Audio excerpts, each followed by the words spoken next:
Voilà, dernière vidéo du meuble à feutre. Il ne va y avoir un marqueur, plus exactement. Ça ne va être que du blabla. Donc, on a fait le module. Ah, mais non, on n'a pas fini le module. Mais je suis complètement à la masse. Bon, d'accord, c'est minuit, mais c'est pas une excuse pour être totalement à la masse. J'ai pas fait le dessus et le dessous. Mais quelle âne. Bon, ben comme ça, il n'y aura pas que du blabla. Donc, on a 14 de profondeur et on a 18,3 à peu près de large. Donc, on va couper à 18. Hop. On va couper à 14,3. Qu'est-ce que je fais? Couper. Et un deuxième à 14,3.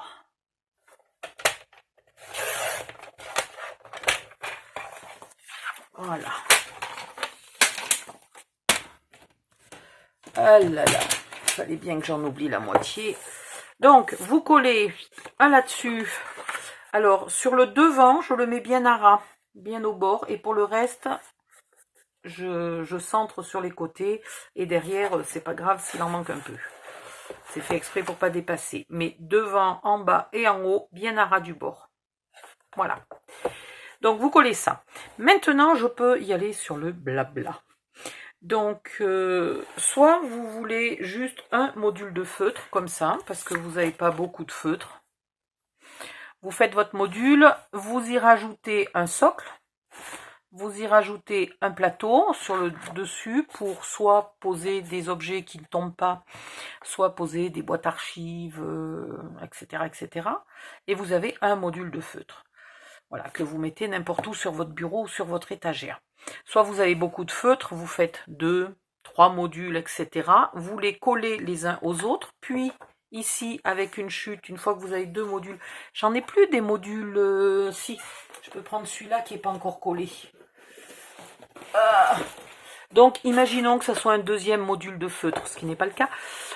Vous collez votre deuxième module, vous voyez ce que je vous disais, il y a une petite différence entre les deux. Hein. Vous collez votre deuxième module de feutre, vous collez votre troisième module de feutre, et ici, avec une chute, voilà, ici, avec une chute, vous renforcez chaque collage. Voilà, vous coupez à 14,5, vous renforcez chaque collage d'un côté et de l'autre. Et à la fin, quand vous avez tous vos modules empilés à la hauteur qui vous fait plaisir, vous rajoutez un plateau en haut et un socle en bas. Vous ne mettez pas un socle à chaque module. Si vous vous êtes trompé, si vous pensiez avoir besoin que d'un seul module, que vous avez déjà mis le socle et le plateau, sur le deuxième module, vous mettez surtout pas le plateau. Et tant pis, vous collez comme ça, vous aurez un module, un socle, un module, c'est pas une catastrophe. Hein. Du coup, ça aura peut-être pas la même taille que la pile d'à côté, la colonne d'à côté, c'est pas une catastrophe non plus. Et en bas, vous remettez un socle, toujours sur le dernier en bas. Je suis dans quel sens? Je suis dans le mauvais sens, voilà. Le dernier en bas doit toujours avoir un socle, pour la simple et bonne raison qu'on a parfois, on a toute une planche pour découper, pour protéger notre bureau, etc. Et quand on veut ouvrir les tiroirs, on bute. Voilà. Ou alors on a un outil posé, etc. Et on ne peut pas ouvrir les tiroirs. Donc le socle permet que même le dernier tiroir s'ouvre sans rien toucher, sans traîner sur le bureau. Voilà. Ça, c'était la partie module de feutre normaux. Vous pouvez empiler, bien que le module soit 3 mm plus grand, c'est pas très très grave. Vous pouvez très bien faire un module de feutre et y empiler par-dessus des modules autres. Vous voyez, la différence est quand même super minime, hein, c'est pas extraordinaire. Et quand on mettra ici des renforts et après un papier déco, ça passe, voilà, le millimètre, il passe à l'as, plus personne ne le voit. Ça, c'est une chose. Maintenant, si vous voulez faire une malle dans ce style-là, voilà. Une malle dans ce style-là, pour avoir vos feutres, par exemple sur une étagère. Vous les avez un petit peu loin de vous parce que vous n'en servez pas tous les jours. Mais quand vous en avez besoin, vous les attrapez, vous les mettez sur votre bureau et toc toc toc, vous bossez. Voilà. Vous pouvez même aller, par exemple, si vous avez envie de dessiner, que vous trouvez votre bureau trop petit ou encombré par un mini-album en cours. Voilà, je sais quel désordre on est capable de mettre quand on fait un mini-album. Parfois, il nous reste plus 10 cm pour travailler sur le bureau. Ben, vous prenez votre malle de feutre, vous allez vous mettre sur votre table de salle à manger ou de cuisine, vous ouvrez votre malle et vous travaillez. Voilà. Donc, si vous voulez faire une malle pour vos feutres, vous aurez le tuto de cette malle-là. La seule chose, c'est les dimensions qui ne seront pas bonnes, puisque les modules font 11 cm, et là, on n'a pas tout à fait 11. Ah, si j'avais mis un dernier module de feutre, est-ce que j'aurais eu 11? Tiens, c'est un truc à voir, ça. Ouais, presque, mais pas. Mais pas 11. Donc, les dimensions seraient un peu différentes si vous faisiez une mallette avec 2 modules de feutre. Si vous avez beaucoup de feutre, bah, faites une mallette avec 3 modules de feutre. Ou alors vous faites 2 mallettes séparées. Une où vous mettez les aquarelles, une où vous mettez les feutres alcool.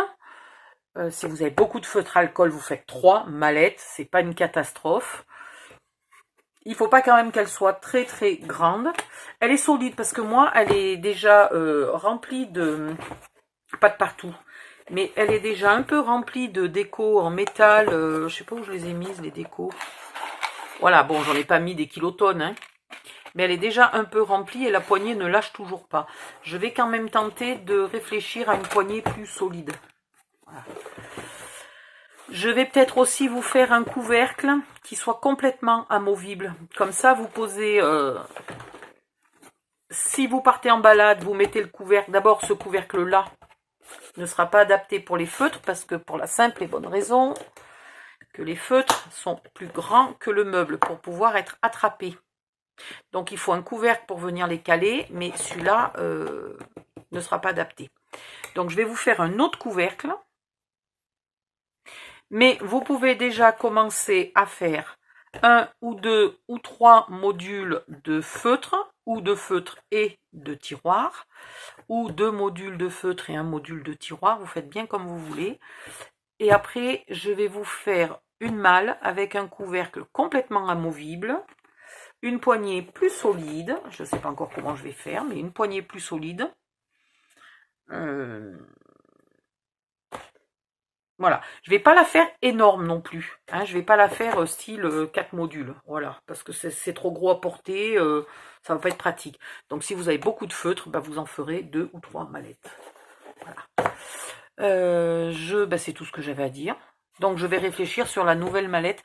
Et j'attends que vous me disiez si vous voulez le même look que celle-là, ou si vous voulez un look complètement différent. Voilà. Du coup, je la garderai pas pour moi. Peut-être je l'offrirai parce que moi, les miens, ils sont tous en craft. Donc, avec un look différent, ce serait peut-être pas très joli. Voilà. Je réfléchis à tout ça. Le tuto du module de feutre est fini. Je range ma mallette à sa place. Donc, n'oubliez pas, si c'est un module que vous laissez sur votre bureau, si c'est pas une malle, vous finissez le haut et le bas. Voilà, finissez le haut et le bas d'abord, puis vous mettez un socle, vous empilez, si vous voulez, X modules, vous mettez un socle là-bas, un plateau en haut, ou vous faites un module tout seul. Mais un module tout seul, vu qu'il est large, c'est moche, faites-en 2 quand même, voilà, faites-en 2. Si vous voulez pas faire les autres modules, c'est pas grave, mais mettez-en quand même 2. Si vous n'avez pas beaucoup de feutre, vous mixez feutre et tiroir, mais vous en mettez 2, ça fera un format plus joli. Voilà. Bon, bah c'est tout ce que j'avais à dire. Bisous, bisous, bonne nuit, à bientôt.